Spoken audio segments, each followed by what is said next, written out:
ఏ విధంగా తప్పించాలో దాన్ని ఏ విధంగా కుట్రలు చేశారో ఇందాక మీకు చూడడం జరిగింది.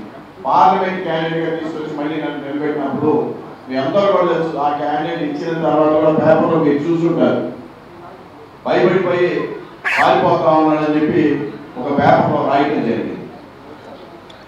మీటింగ్లో ముగ్గురు ఉన్నాం, నేను, మా పెద్ద ఆయన, పార్టీ పెద్ద ఒక ఆయన.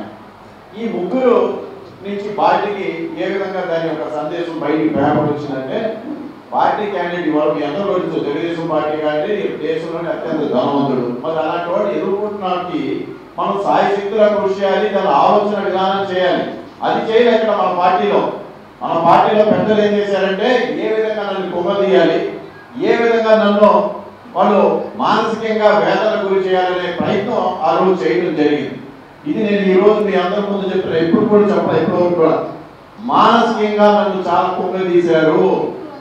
ఒక పార్లమెంట్ క్యాండిడేట్ మెంబర్గా నన్ను పోటీ చేయమని అధినాయకుడు చెప్పిన తర్వాత వీళ్ళు మానసికంగా ఏదో విధంగా ఈ క్యాండిడేట్ నుంచి నేను పారిపోవాలి అనే విధంగా నన్ను మానసికంగా కుంగదీశారు. ఓ పక్కన నేను అవతల క్యాండిడేట్తో పోరాడాలా, పోటీ చేసి మంచి ఇది ఇవ్వాలా, ఓ పక్కన భేదాన్ని బాధను తట్టుకోవాలా. ఇది మీ అందరూ కూడా ఆలోచించాలి. నేను ఎంత మానసికంగా కుంగిపోయాను మీ అందరూ కూడా తెలియదు.